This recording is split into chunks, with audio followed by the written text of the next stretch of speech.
Hello everyone, स्वागत है आप सभी का टॉपर्स प्राइम चैनल में। इस वीडियो में आज हम पढ़ेंगे रीजनिंग। ठीक है, DSSB 2024 की तैयारी जो है हमने शुरू करवा दी है। ठीक है, तो इसमें जो है हम रीजनिंग के PYQ करेंगे जो कि 2023 में जो भी पेपर हुए थे उनमें पूछी गई थी रीजनिंग। ठीक, तो कॉपी पेन लेके साथ में बैठिए और उन क्वेश्चंस को सॉल्व कीजिएगा।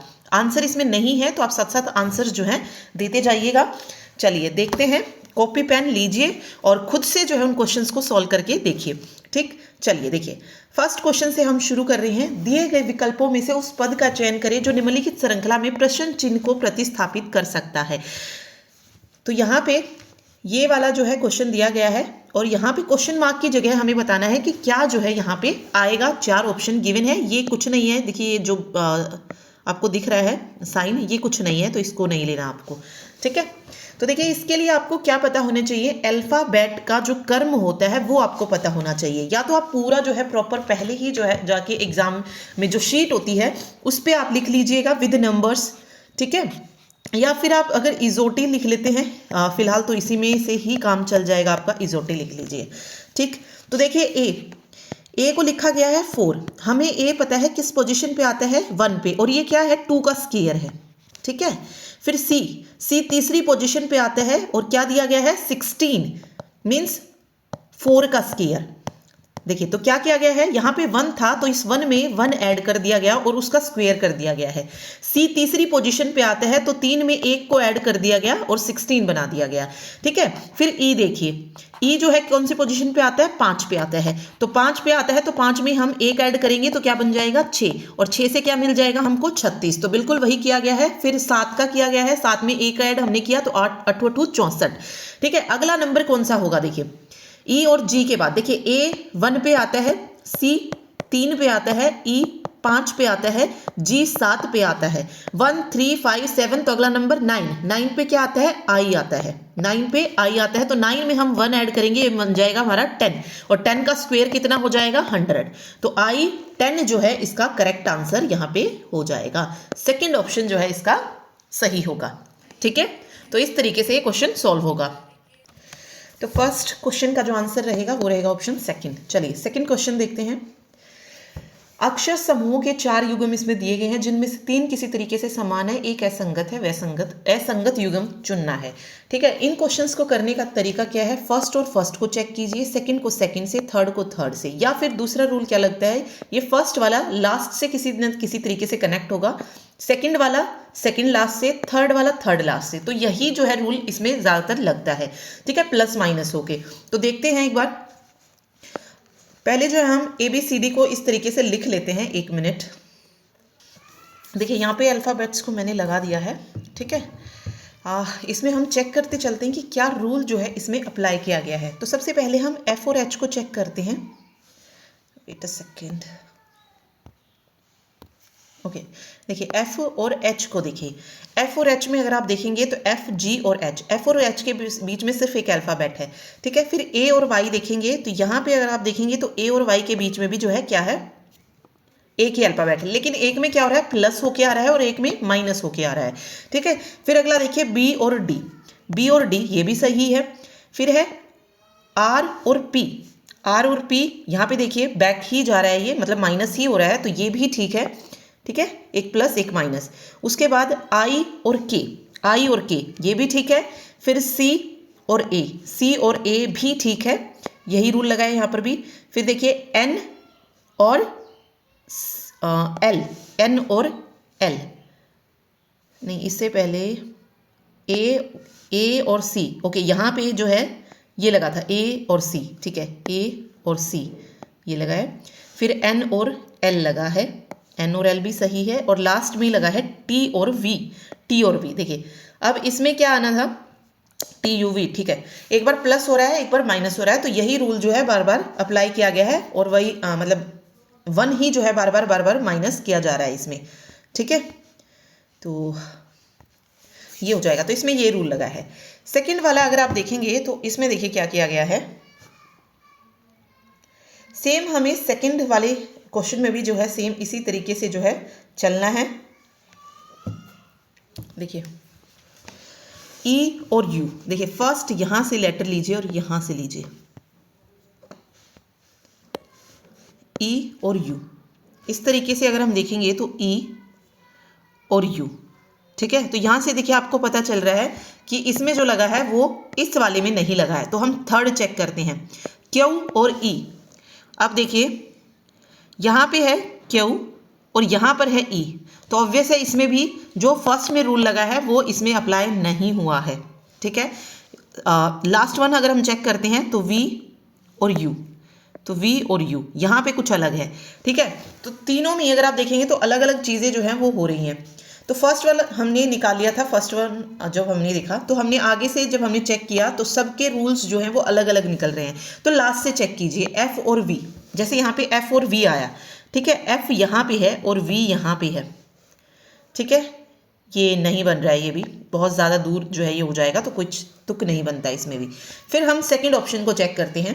देखिए सेकंड ऑप्शन में यहाँ पर ई है और यहाँ पर जी है, ई और जी देखिए ये लगा हुआ है यहाँ पे, बिल्कुल सही है। फिर है ए और वाई, ए और वाई यहाँ पे लगा हुआ है, बैक में जाके ये ए और ये वाला वाई।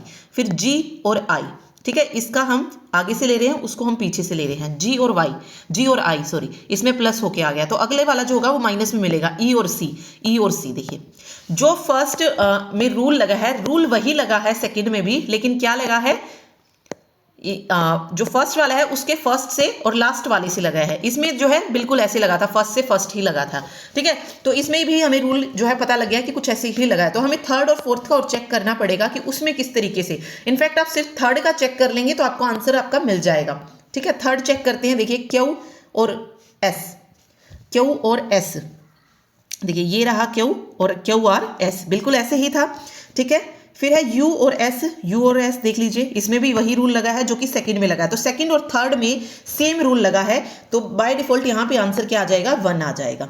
अगर आप फोर्थ चेक करते हैं उसमें भी यही रूल लगा है, देखिए वी और एक्स, वी डब्ल्यू एक्स, यानी कि प्लस हो गया है इसमें 2, ठीक है, 2 प्लस हो गया है। अगले में क्या होगा, आपको माइनस मिलेगा, जैसे ए में से हमने 2 माइनस किए तो ए से क्या आ जाएगा, मेरा वाई आ जाएगा, ठीक है। फिर सी में हम प्लस करेंगे 2 तो क्या आ जाएगा, ई आ जाएगा। 3 पे है ना सी, तो 3 में मैंने 2 ऐड किया, 5 पे कौन सा नंबर होता है, ई होता है। तो इस तरीके से आप सिर्फ अल्फाबेट्स को लिख लीजिए, देन आपका आंसर निकल जाएगा, ठीक है। तो फर्स्ट ऑप्शन यहाँ पे क्या होगा, असंगत है, बाकी तीनों में सेम रूल लगा है, लेकिन जो फर्स्ट वन है उसमें अलग रूल अप्लाई किया गया है, ठीक है। चलिए अगला क्वेश्चन देखिए।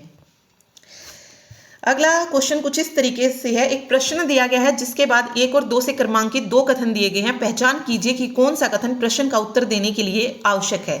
गंगा के दाएं से तीसरे स्थान पर कौन बैठा है। क्या पूछा गया है कि गंगा, क्वेश्चन है हमारा कि गंगा के दाएं से तीसरे स्थान पर कौन बैठा है। तो पहले हमें बताना कि कौन सा जो है इसमें सही रहेगा। 2 कथन है इसमें, एक कथन तो यहां तक हो जाएगा, देखो यहां से यहां तक, वेट, ये यहां तक जो है हमारा एक कथन हो जाएगा, ठीक है।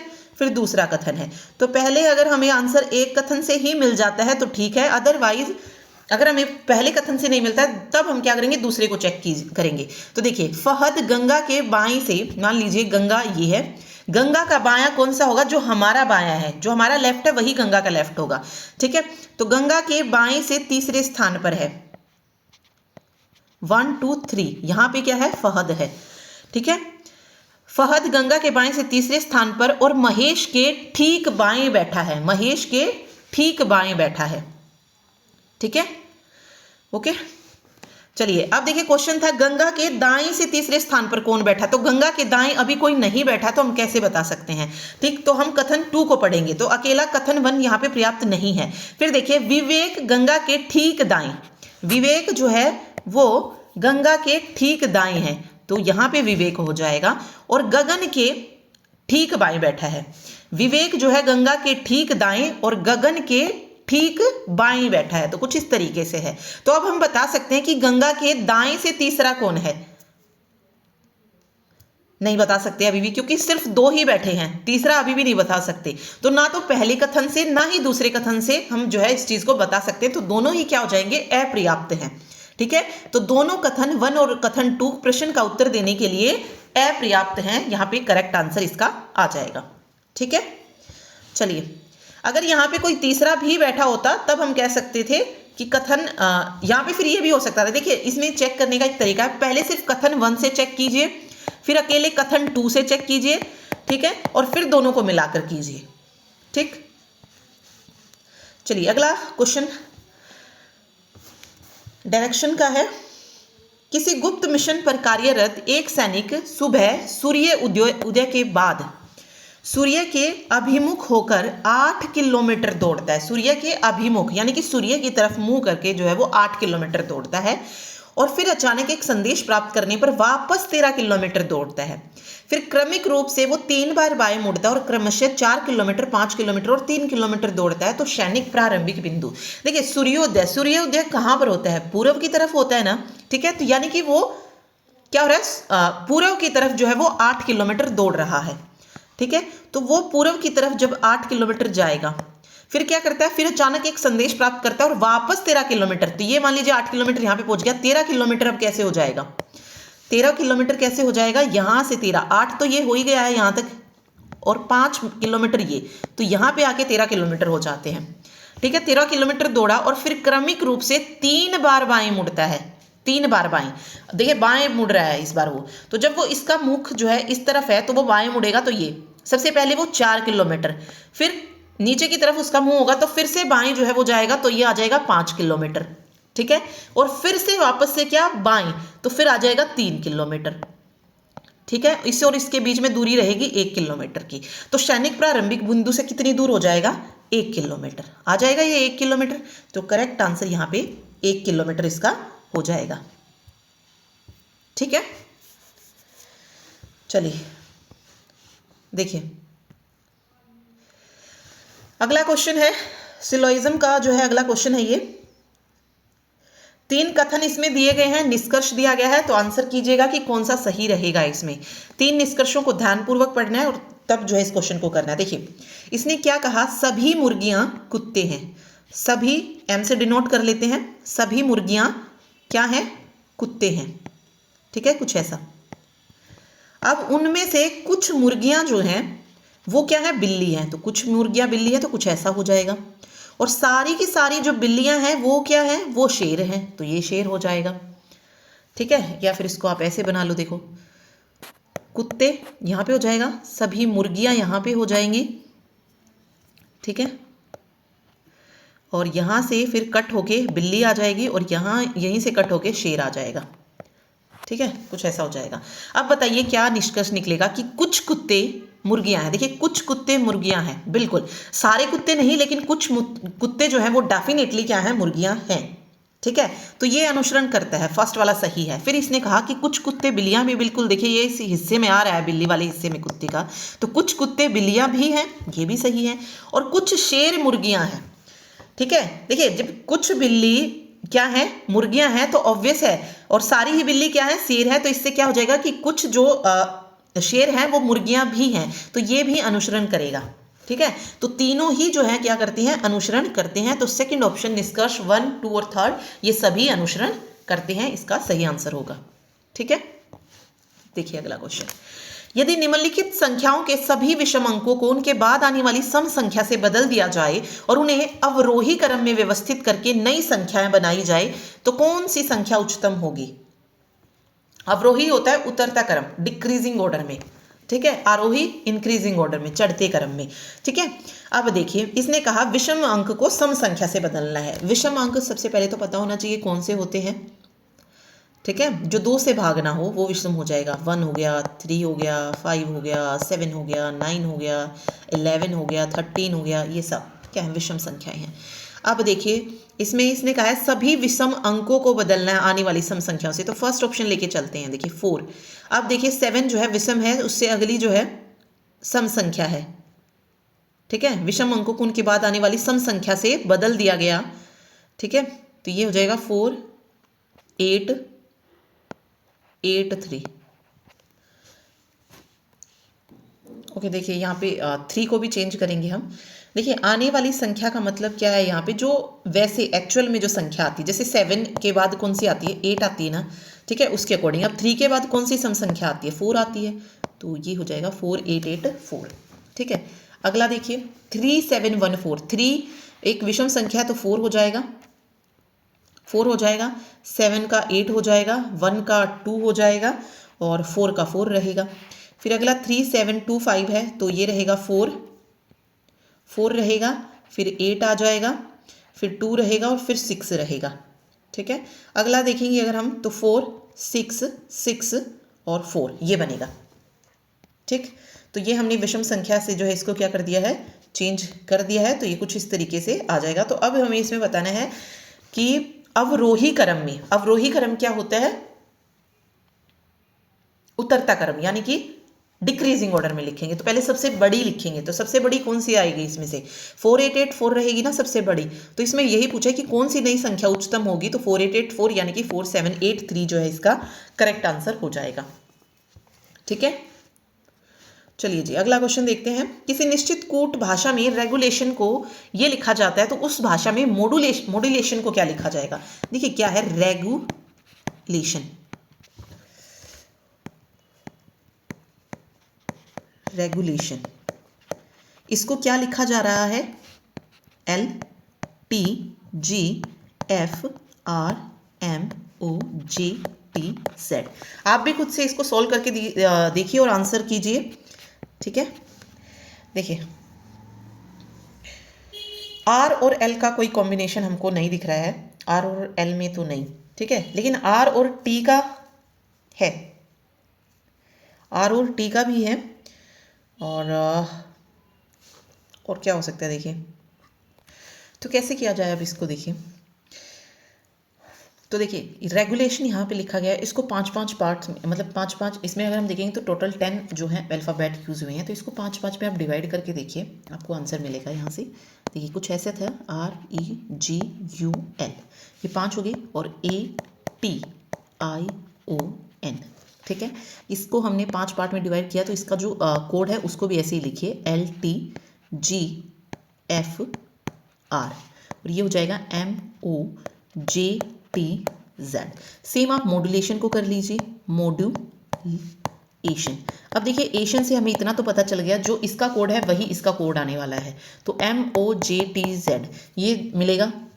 ठीक है, और तो जिसमें JZT लिखा है तो वो तो वैसे ही कैंसिल हो गए, तो सिर्फ एक ऑप्शन कैंसिल हुआ है, बाकी सब में जो है वो सेम किया गया है। देखिए यहाँ पे भी गड़बड़ है, तो ये वैसे ही हो गया। ठीक है, अब हमारे पास 2 ऑप्शन बचते हैं, MOJTZ, MOJTZ। ठीक है, तो इन्हीं 2 ऑप्शन में हमको चेक करना है, फर्स्ट और थर्ड में। ठीक, अब देखिए रेगुल से ये किस तरीके से बना, ये बना किस तरीके से वो भी जो है मैं आपको बता देती हूँ। देखिए अब देखिए इसमें अगर आप देखेंगे तो R को R यहाँ एज इट इज लिखा गया, L को एज इट इज लिखा गया है। अब E से आगे आता है F, तो F को ऐसे लिखा गया। ठीक है, U से पीछे आता है T, ठीक है, U में से माइनस किया गया है एक को और T आ गया है, और G को एज इट इज लिखा गया। तो सेम हमको ऐसे रखना है, M को एज इट इज रखेंगे, L को इस तरफ एज इट इज रखेंगे, जो यहाँ पे D है उसको हमें एज इट इज रखना है। फिर U से पीछे क्या आता है, T आता है, और O से आगे क्या आता है, O से आगे क्या आता है, OP होता है, तो LTDPM जो है हमको मिलना चाहिए। तो यहाँ पे देखेंगे आप तो N है, तो हमें क्या चाहिए था, M चाहिए था, तो थर्ड ऑप्शन यहाँ पे इसका करेक्ट हो जाएगा। अगर हम यहाँ पे देखेंगे इस रूल में भी तो बिल्कुल ऐसा ही हुआ है। देखिए A के अपोजिट Z होता है, N के अपोजिट M आता है। ठीक है, T को एज इट इज लिखा गया, O को एज इट इज लिखा गया, और I से आगे J आता है, ये वाला रूल लगाए। इसमें भी सेम वही हो जाएगा, फिर क्योंकि वर्ड सेम है तो ऑब्वियस है डेफिनेटली वही चीज़ें जो है वापिस से आएंगी।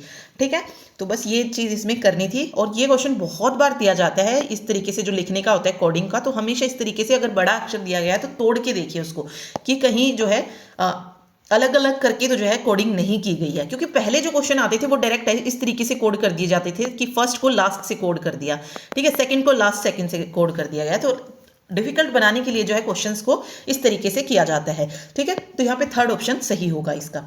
चलिए क्वेश्चन नंबर 8 है, एक पार्क में बैठे एक पुरुष की ओर इंगित करते हुए काजोल नामक एक महिला कहती है।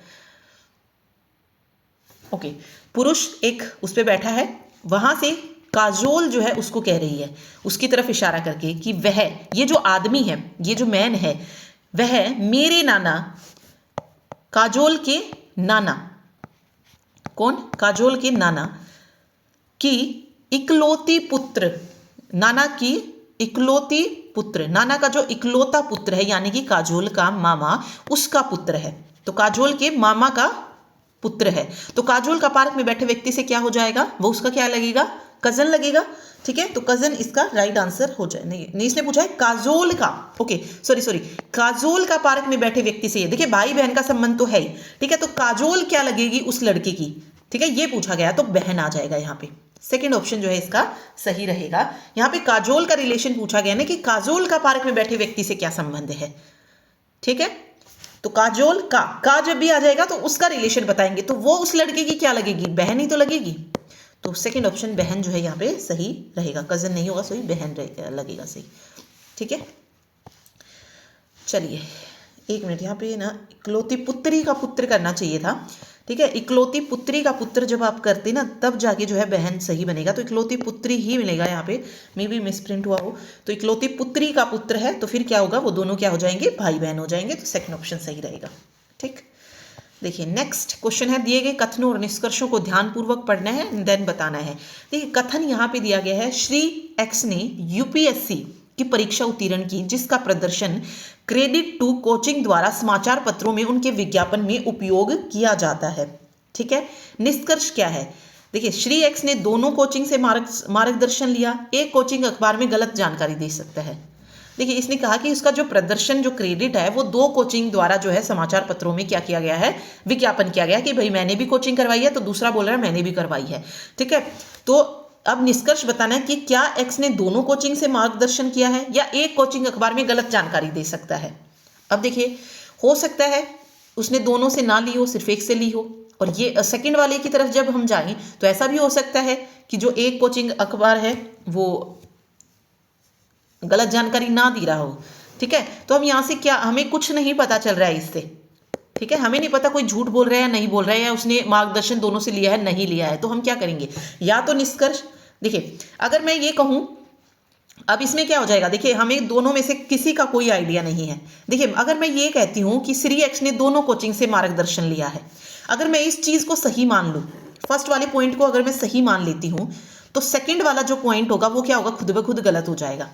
ठीक है, क्योंकि अगर उन्होंने दोनों कोचिंग से ली है तो ऑब्वियस है वो गलत जानकारी नहीं दे रहा है, वो भी सही जानकारी दे रहा है। ठीक है, तो अगर ये सही है तो ये गलत है। अब अगर मान लो मैं ऊपर वाला गलत मान लूं कि श्री एक्स ने दोनों कोचिंग से जो मार्गदर्शन लिया है वो ऐसा नहीं है, ठीक है, तो क्या एक कोचिंग अखबार में गलत, एक कोचिंग अखबार गलत जानकारी दे रहा है, तो इसमें क्या रहेगा कि या तो निष्कर्ष एक, अगर मैं फर्स्ट ले रही हूं तो या तो सेकंड सही है, या सेकंड सही है तो फर्स्ट वाला जो है गलत है। ठीक है, तो या तो निष्कर्ष एक सही है या दो अनुसरण करता है। ठीक है, दोनों एक साथ नहीं होगा। ठीक है, या तो निष्कर्ष एक या दो जो है अनुसरण करता है। ठीक, चलिए देखिए एक और पजल का क्वेश्चन है, एक भवन में 1 से 7 तक क्रमांकित 7 तल इस प्रकार हैं, सबसे निचले तल की संख्या 1 है, उससे ऊपर तल की संख्या 2, इसी तरीके से जो है 7 है। तो कुछ ऐसे चल रहा है 1 2 3 4 5 6 और 7। ठीक है, प्रत्येक तल पर ABCD और 7 व्यक्तियों में से एक व्यक्ति रहता है, लेकिन जरूरी नहीं इसी क्रम में रहते हो। C विषम संख्या वाले तल पर रहता है, ये भी याद रखना है आपको। C जो है वो किस पे हो सकता है, 1 पे हो सकता है, 3 पे हो सकता है, 5 पे हो सकता है और 7 पे हो सकता है। ठीक है, लेकिन 5वें तल पर नहीं रहता है, तो 5 को कट कर दो भाई। ठीक है, G जो है वो A और B के बीच में रहता है, तो A और B के बीच में कौन रहता है, G रहता है, ये याद रखना है यहाँ पे। ठीक है, B और D के बीच 2 व्यक्ति रहते हैं, फिर थर्ड जो बोल रहा है ये कि जो B है और D है इसके बीच में 2 जो है व्यक्ति रहते हैं, ये भी आपको ध्यान रखना है। ठीक है, और उनमें से एक जो 2 व्यक्ति रहते हैं उनमें से एक तल संख्या 1 पर रहता है। अच्छा, B और D के बीच 2 व्यक्ति रहते हैं और उनमें से एक तल संख्या 1 पर रहता है। E सबसे ऊपर वाले तल पर नहीं रहता, E जो है वो सबसे ऊपर वाले तल पर नहीं है, तो नहीं के लिए नहीं लगा दो। ठीक है, C जो है वो B के ठीक नीचे रहता है, C जो है वो B के ठीक नीचे रहता है। तल संख्या 5 पर कौन रहता है, अब हमसे पूछ लिया कि 5 पर कौन रहता है। अब वापस से इस क्वेश्चन को दोबारा पढ़ेंगे। ठीक है, देखिए G A और B के बीच में रहता है। अब ये चीज याद रखिए, देखिए B जो है सॉरी C B के नीचे रहता है। ठीक है, और यहां पे इसने बोला था ना कि D के बीच 2 व्यक्ति रहते हैं, B और D के बीच में, और उनमें से एक तल संख्या 1 पर रहता है, तो D को हम रखेंगे 1 पर। ठीक है, बी हो जाएगा यहाँ पे, क्योंकि बी और डी के बीच में 2 व्यक्ति हैं, और बी से नीचे सी रहता है तो सी हो जाएगा, हम इस पे रखेंगे 3 वाले पे, ठीक है। तो ऐसे आ जाएगा ये। उसके बाद देखिए ई सबसे ऊपर वाले तल पर नहीं रहता है, तो ई यहाँ तो नहीं है। ई किस पे हो सकता है? 5 पे हो सकता है, 6 पे हो सकता है, या 2 पे हो सकता है, ठीक। सी बी के ठीक नीचे रहता है, ये भी हो जाएगा, ओके। जी जो है वो ए और बी के बीच में रहता है, जी जो है वो ए और बी के बीच में रहता है, तो ए और बी के बीच में जी आ जाएगा, ठीक है। और यही हमें बताना था कि 5वें पर कौन रहता है, तो जी जो है आ जाएगा 5वें नंबर पर रहता है, ठीक। तो यहाँ पे जो ये जानकारी दी गई थी वो निकालनी थी। बी और डी के बीच 2 व्यक्ति रहते हैं और उनमें से एक तल संख्या 1 पर रहता है, तो डी को हमने मान लिया कि वो 1 पे, मतलब डी वाला जो है वो 1 पे रहता है। अगर वो 1 पे रहता है और बी और डी के बीच में 2 व्यक्ति हैं, तो ये भी हमने रख लिया, ठीक है। और सी हमें बताया था कि विषम संख्या पे रहता है, अगर 1 पे ऑलरेडी डी है तो सी किस पे आ जाएगा? 3 पे आ जाएगा। फिर आगे जो है अपने आप सॉल्व होता चला जाएगा क्वेश्चन, तो जी यहाँ पे सही रहेगा, ठीक है। देखिए किसी निश्चित कूट भाषा में रिमोट को ये लिखा जाता है, तो उस भाषा में डायमंड्स को क्या लिखेंगे? देखिए रिमोट, रिमोट को क्या लिखा जा रहा है? जी पी क्यू के जी आर, ठीक है, इस तरीके से लिखा जा रहा है, ओके। देखिए अब कौन सा किसके साथ मैच कर रहा है। अब डायरेक्ट वाला क्वेश्चन तो कभी कभी मिलेगा आपको कि आर को हम सीधा जी से पेयर कर दें, नहीं। आर को अगर हम जी इससे पेयर करते हैं, आर को आर लिखा गया है, नहीं, देखिए कैसे होएगा। अब इसमें देखिए कैसे किया गया है। अगर मैं आर के नज़दीक देखूँ तो क्या, देखिए आर और पी को अगर मैं देखूँ तो पी क्यू, ठीक है, इन दोनों के बीच में क्या आ रहा है? क्यू, पी क्यू, ठीक है। यहाँ पे पी क्यू आर इस तरीके से बन रहा है, और यहाँ पे देखूँ तो ई एफ जी, ठीक है। तो इस तरीके से एक सीरीज चल रही है, ठीक। यहाँ पे देखिए एम, एम से के कैसे आ सकता है? K L M O P Q, ठीक है। एक में क्या हो रहा है? प्लस हो रहा है और एक में माइनस हो रहा है। जैसे के एल एम, यहाँ से ऊपर से हमने शुरुआत की और यहाँ पे हमने क्या किया है? सॉरी, इसमें हमने नीचे से लेना शुरू किया। जैसे देखो पी, फिर क्यू और फिर आर, और फिर हम ऊपर गए हैं ई एफ जी। सेम इस तरीके से आर एस टी ई और एफ और जी। अब इसी तरीके से अगर मुझे डायमेंस को लिखना है, डायमेंस को लिखना है, ठीक है, तो ये इस तरीके से लिखा जाएगा। हम यहाँ से शुरुआत करेंगे, ठीक है। क्या होगा यहाँ पे? यहाँ पे आ जाएगा, देखो सबसे पहले यहाँ से ऊपर से चलते ई एफ और जी, ये हो जाएगा। और यहाँ पे आएगा बी, बी मतलब बी सी और डी, ठीक। फिर यहाँ पे चेक करेंगे O P Q, G B Q. फिर देखिए एम से पहले आता है एल, ठीक है, एम से पहले आता है एल, तो के आ जाएगा यहाँ पे, ठीक है, के एल एम। इस तरीके से जी बी क्यू के, जी बी क्यू के देख लीजिए, फोर्थ और थर्ड ऑप्शन यहाँ से वैसे ही कैंसिल हो जाएगा। फिर आगे एन और एस है, P Q R S T और यू, यू जिसमें होगा वो आ जाएगा, ठीक है। इसमें भी है, इसमें भी है, लास्ट वाला ही चेक करना पड़ेगा हमको, एन। अब एन से हम 2 पीछे जाएंगे तो ये बनेगा एल, सॉरी हाँ नहीं M, M sorry L M N, इस तरीके से जाएगा ना, एल आएगा यहाँ पे, एल एम एन, ठीक है। तो करेक्ट आंसर जो होगा यहाँ पे क्यू यू एल हो जाएगा, यू एल आएगा राइट आंसर, ठीक है। वापस से देखते हैं, देखिए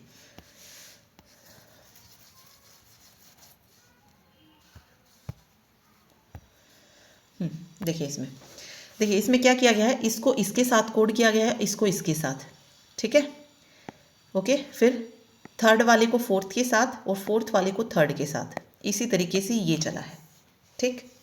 इसमें देखिए आर में से हम क्या करेंगे? पहले माइनस करेंगे। आर में से मैं क्या करूंगी? माइनस करूंगी 2। आर में से -2 किया तो मेरे को मिलेगा पी, ठीक है। फिर ई में क्या करूंगी, मैं ऐड करूंगी, कितना ऐड करूंगी, 2 ऐड करूंगी, तो यहाँ पे +2 हो रहा है। ई में अगर मैं +2 करती हूँ, देखिए ई की पोजीशन 5 है, तो इसमें जब मैंने 2 ऐड किया तो क्या मिलेगा 7, 7वीं पोजीशन पे क्या आता है जी, तो आ गया जी।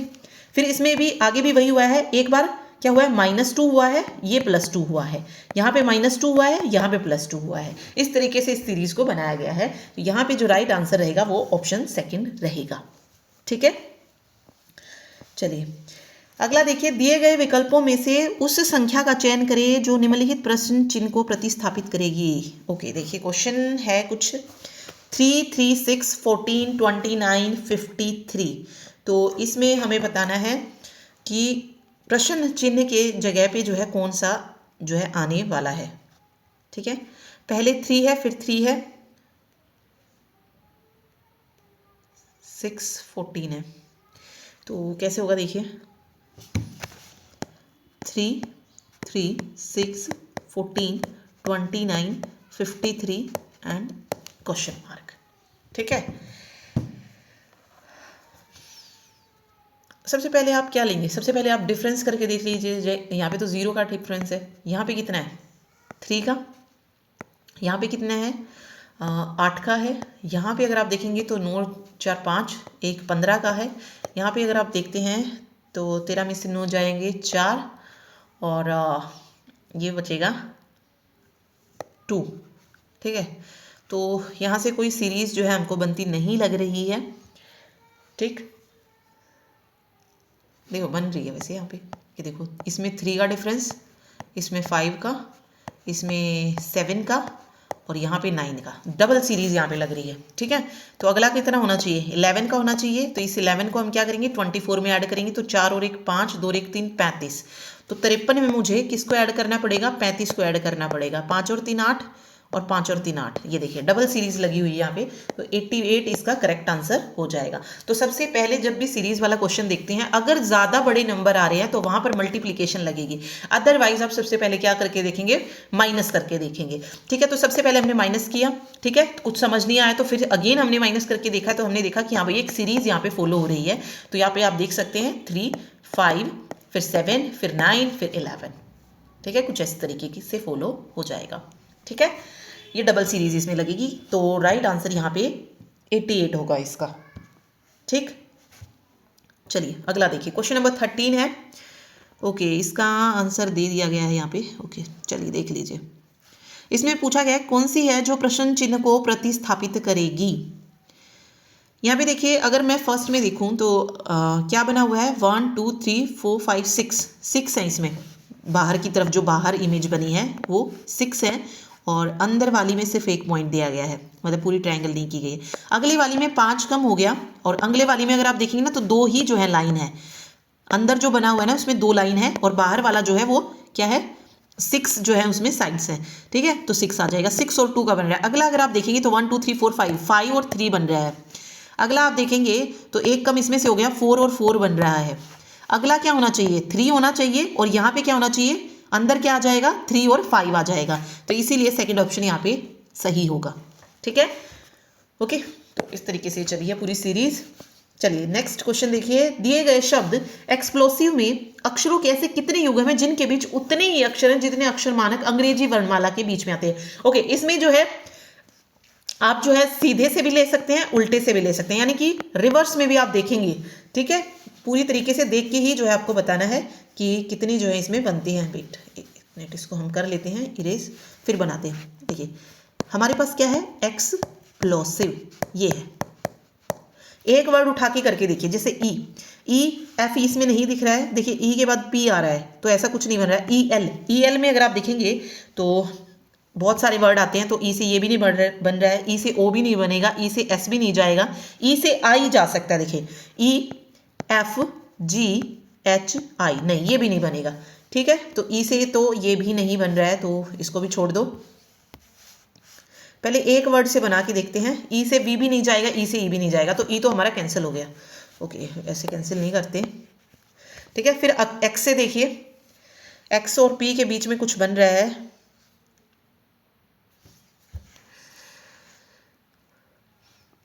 नहीं बन रहा है यहाँ पे भी। पी से देखिए, पी क्यू आर और एस, पी और एस में बन रहा है, ठीक है। एक ग्रुप ये बन गया पी और एस का, ठीक है। एस टी यू वी, नहीं ये भी नहीं बन रहा है, okay. L M N O भी नहीं जाएगा। एल और आई के बीच में बन सकता है, देखिए आई से एल बन सकता है, आई से एल बन सकता है ना, आई जे के एल, आई रिवर्स में भी बन रहा है, देखिए जे और के दो आते हैं और दो ही हैं इसके बीच में, तो एक पेयर ये बन जाएगा। एक पेयर पी और एस बन रहा है और दूसरा पेयर जो है एल आई बन रहा है, ठीक है। ई आई नहीं बनेगा, एस और वी भी नहीं बनेंगे क्योंकि टी यू चाहिए, तो सिर्फ दो ही हैं जो कि इस तरीके से बने हुए हैं। तो सेकंड ऑप्शन हमारा, फर्स्ट ऑप्शन जो है यहाँ पे बिल्कुल सही हो जाएगा कि दो ही पेयर ऐसे हैं जिनके बीच में उतने ही अक्षर हैं जितने कि वर्णमाला में होते हैं, अल्फ़ाबेट्स में होते हैं, ठीक है। चलिए, दिए गए विकल्पों में से उस पद का चयन करें जो निम्नलिखित श्रृंखला में प्रश्न चिन्ह को प्रतिस्थापित करता है। हैच और H C T A H लिखा गया, इसको देखो हैच था ये कुछ ऐसा, और इसको लिखा गया एच, इस सी को यहाँ पे लेके आइए, फिर टी को एज इट इज रखा, ए को यहाँ पे और एच यहाँ पे, ठीक है। कुछ ऐसा ही करके अगर हम देखेंगे, नहीं इस तरीके से नहीं लिखा गया है क्योंकि यहाँ पे क्या लिखा गया है, रीच आया है यहाँ पे, रीच। तो यहाँ पे बताना रीच का यहाँ पे क्या मिलेगा, ठीक है।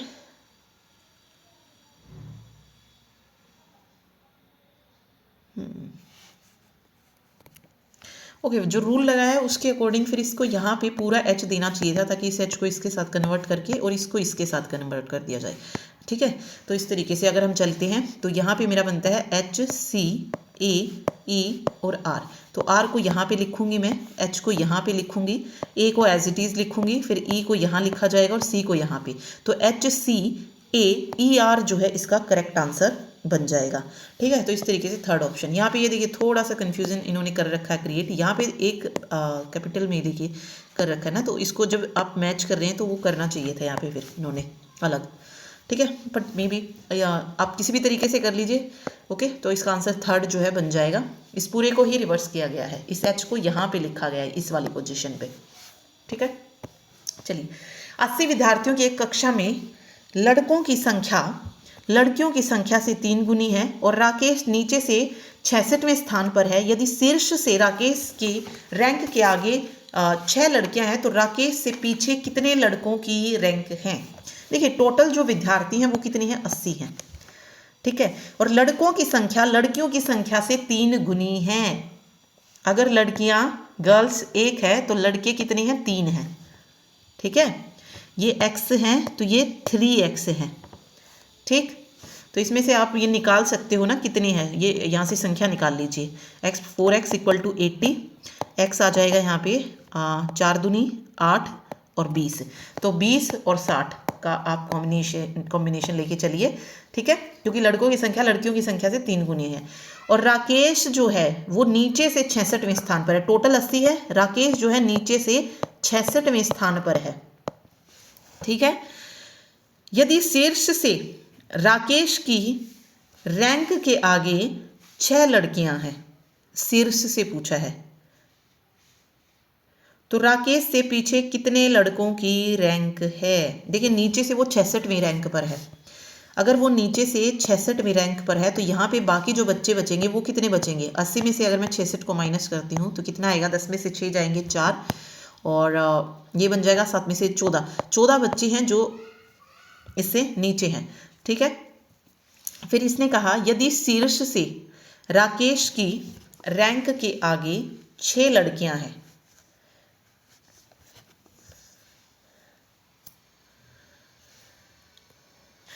ओके वेट थोड़ा सा गड़बड़ है।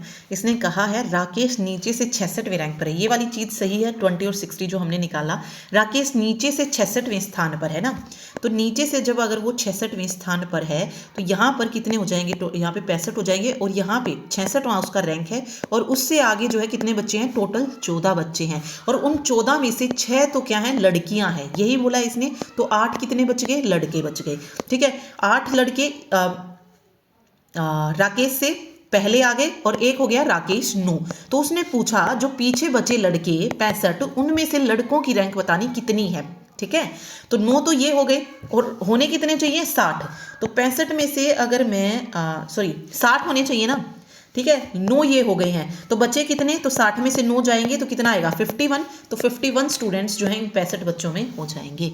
ठीक है, वापस से देखते हैं एक बार। देखिए इसने कहा है 80 विद्यार्थियों की एक कक्षा है, लड़कों की संख्या लड़कियों की संख्या से 3 गुनी है। तो ये मैंने आपको बॉयज़ गर्ल्स का रेशो बता दिया। अगर गर्ल्स 1 है तो लड़के कितने हैं 3 है। तो अगर मैं गर्ल्स को 1 लेती हूँ तो लड़के कितने हो जाएंगे 3x हो जाएंगे और दोनों मिला के कितने हैं 80 हैं। ठीक है, तो पहले यहाँ पे जो है x की वैल्यू निकाल लीजिए, कितनी आएगी 4 दूनी 8 और 0 20 आ जाएगी।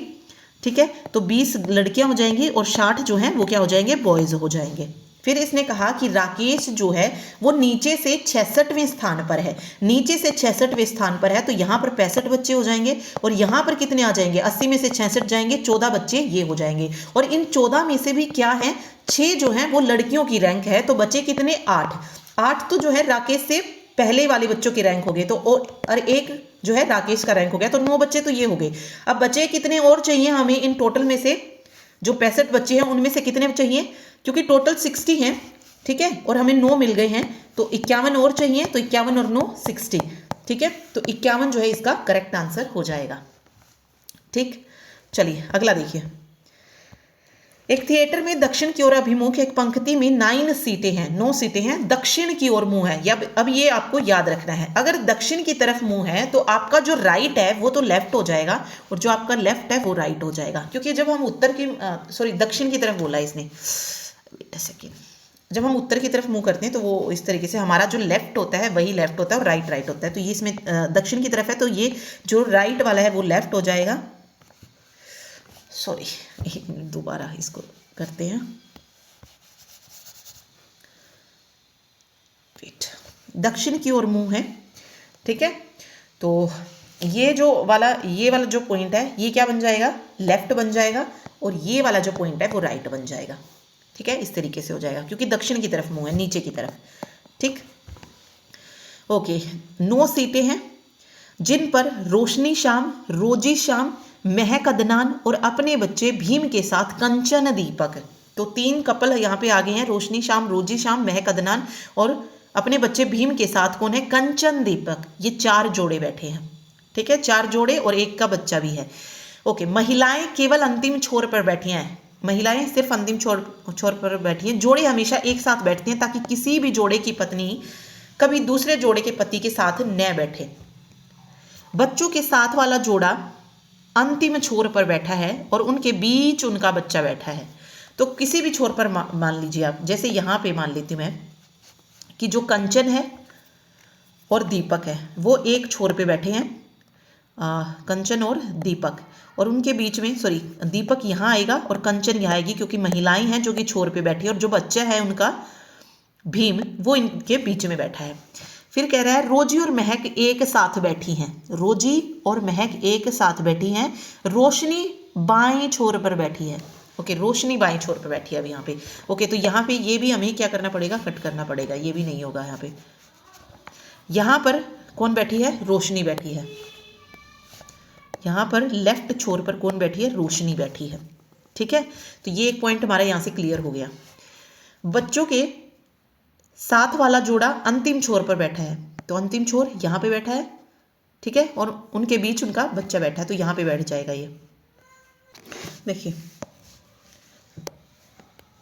कुछ इस तरीके से बनेगा। ये हो गया, ये लेफ्ट पॉइंट है, ये राइट है। इसमें जो लास्ट पॉइंट दिया है वो दिया है रोशनी बाएं छोर पर बैठी है। ठीक है, तो ये तो राइट और लेफ्ट को हम डिनोट कर रहे हैं। यहाँ पर कौन बैठी है रोशनी, जो कि बाएं छोर पर बैठी है। अब रोशनी यहाँ पर है तो इन्होंने कहा था कि जो जोड़ा है वो हमेशा एक साथ बैठेगा, तो रोशनी का जो हस्बैंड है श्याम वो भी क्या बैठा है इधर ही बैठा है। ठीक है, फिर इन्होंने कहा कि बच्चे के साथ वाला जोड़ा अंतिम छोर पर बैठा है, तो यहाँ पर कौन हो जाएगा कंचन हो जाएगा, और कंचन और दीपक के बीच में कौन बैठा है भीम बैठा है, तो ये दीपक हो जाएगा। ठीक है, फिर देखिए ये भी हो चुका है, यहाँ से ये भी हो चुका है। अगला है जोड़े हमेशा एक साथ बैठते, ये भी हो जाएगा। फिर है रोजी और महक एक साथ बैठे, देखिए 5 बैठ चुके हैं, 4 बचे हैं।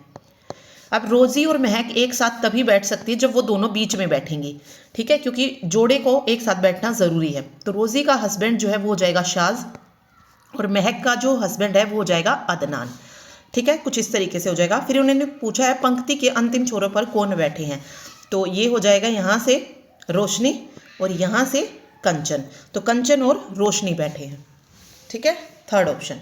चलिए अगला देखिए, उस विकल्प का चयन करें जिसके अक्षर समूह में युग्म के बीच वही संबंध है जो दिए गए अक्षर समूह, यानी कि जो संबंध इन दोनों के बीच में है वही यहाँ पे मिलने वाला है।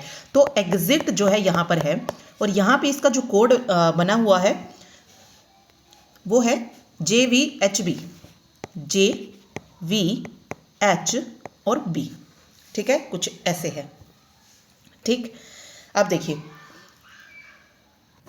ये क्वेश्चन थोड़ा सा टाइम ले लेते हैं क्योंकि यहाँ पे लॉजिक को समझना बहुत ज़रूरी है, किसको किसके साथ कोड किया गया है ये देखना ज़रूरी है, ठीक है। अब E के आसपास अगर मैं देखूँ तो H आता है, ठीक है, E के आसपास J भी आता है। मान लीजिए अगर मैं लिखती हूँ E, F और G, H I लेके अगर मैं करती हूँ, ठीक है, तो यहाँ पे E के साथ हम J कर सकते हैं, लेकिन अगर मैं ऑप्शन में देखूँ तो Q और J को हम नहीं कर सकते हैं, मीन्स उनके बीच में कोई लेटर है ही नहीं, ठीक है, क्योंकि ये क्या चल रहा है, रिवर्स में चल रहा है QZ, ठीक। तो E को J से कोड नहीं किया गया है, तो ये तो यहाँ पे गलत हो जाएगा, तो हमें कोई और अक्षर जो है, कोई और अल्फ़ाबेट यहाँ पे ढूंढना पड़ेगा।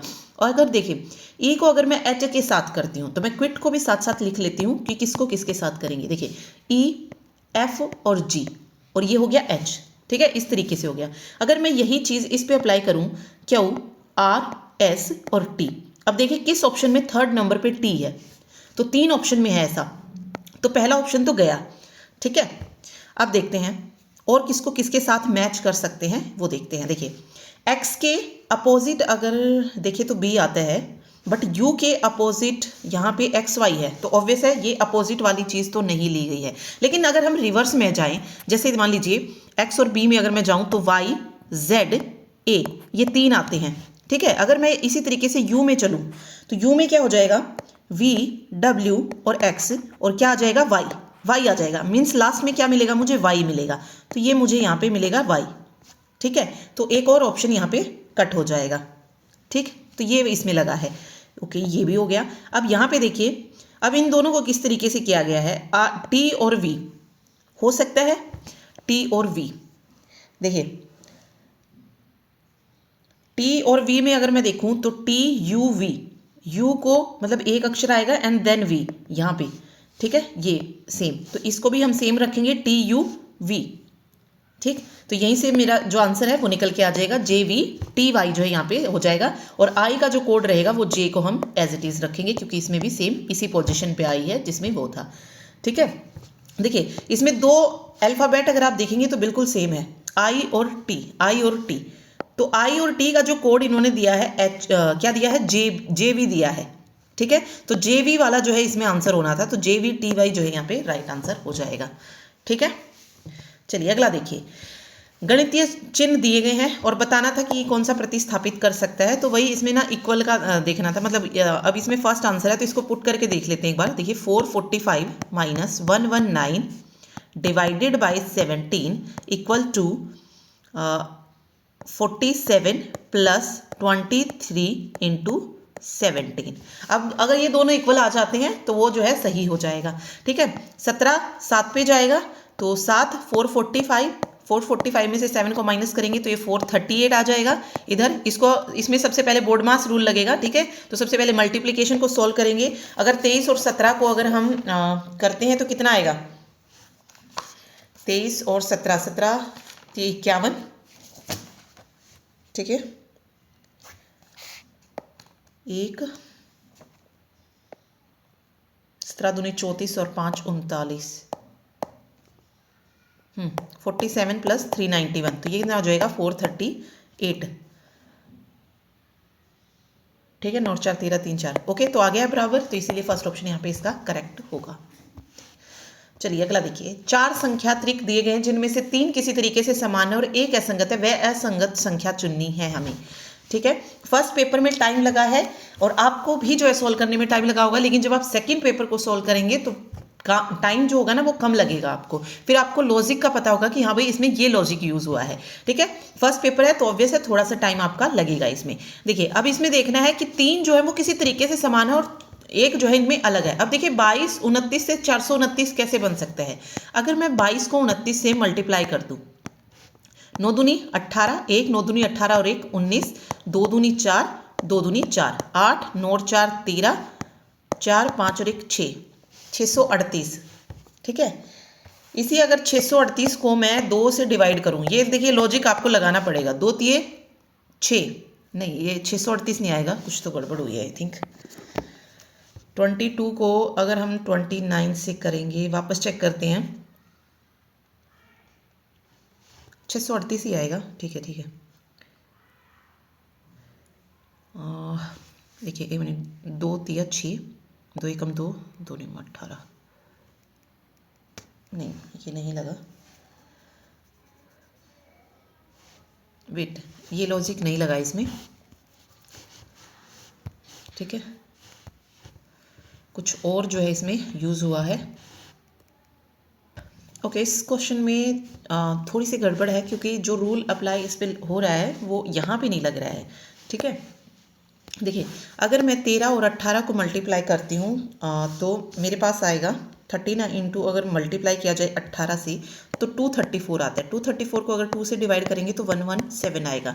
सेम रूल इस पे अप्लाई होगा, तो 29 इंटू 36 करेंगे हम वहाँ पे। 29 इंटू 36 अगर किया जाएगा तो वो बनेगा 1044। अगर उसको 2 से करेंगे तो 2 पंजे 10, 2 दूनी 4, 2 दूनी 4। ठीक है, यहाँ पे जो है और इसमें ये गड़बड़ है, 22 39 आना है ये। ठीक है, 22 और 39 को जब हम मल्टीप्लाई करेंगे देन हम अगर 2 से डिवाइड करते हैं तो हमारा क्या बनेगा, 429 बन जाएगा। ठीक है, 22 को अगर हम 39 से करेंगे तो वो हमारा कुछ आएगा 858, और 858 को 2 से करेंगे तो 2 चौक 8, 2 दूनी 4, 2 नीम 18। इस तरीके से बनना था। तो फोर्थ ऑप्शन इसमें अलग रहेगा क्योंकि यहाँ पे 207 बन रहा है मल्टीप्लाई करने के बाद, तो यहाँ मतलब 207 होना था बट यहाँ पे 209 है। ठीक है, तो ये लॉजिक इसमें यूज़ हुआ है, तो यहाँ पे मिस प्रिंट आई थिंक। यहाँ पे 29 की जगह 39 आना चाहिए था। हाँ 22 39 ही है, सॉरी एक्चुअल जो क्वेश्चन है उसमें 22 39 ही है, तो इसमें ये गड़बड़ हो गई है, तो याद रखिएगा बस ये 39 है। ठीक है, इसीलिए ऑप्शन 4 जो है यहाँ पे करेक्ट इसका आंसर होगा। ठीक है, तो ये एक पेपर हमने इसमें पूरा किया है, 20 क्वेश्चन हमने किए हैं। इसमें टाइम ज़्यादा लगा है। ठीक है, नेक्स्ट वीडियो में हम कोशिश करेंगे कि 2 पेपर हम सॉल्व करें। ठीक, क्योंकि अभी 52 मिनट हो गए हैं, तो इसमें सिर्फ एक ही पेपर किया क्योंकि ये टाइम कंज्यूमिंग था। फर्स्ट पेपर हम सॉल्व कर रहे हैं तो थोड़ा जो है बताने में टाइम लगता है, लेकिन जब हम नेक्स्ट पेपर को सॉल्व करेंगे धीरे धीरे आप भी जो है आपके पास जो भी प्रीवियस ईयर पेपर है उनसे प्रैक्टिस करते रहिए खुद से भी। ठीक है, और साथ साथ जो है आप ये भी कीजिए। तो यहाँ से अभी आपको थोड़ा सा ये पता चल गया होगा कि किस तरीके के क्वेश्चन जो है वो एग्जाम में पूछे जाते हैं। ठीक है, तो मिलते हैं नेक्स्ट वीडियो में। Thank you so much.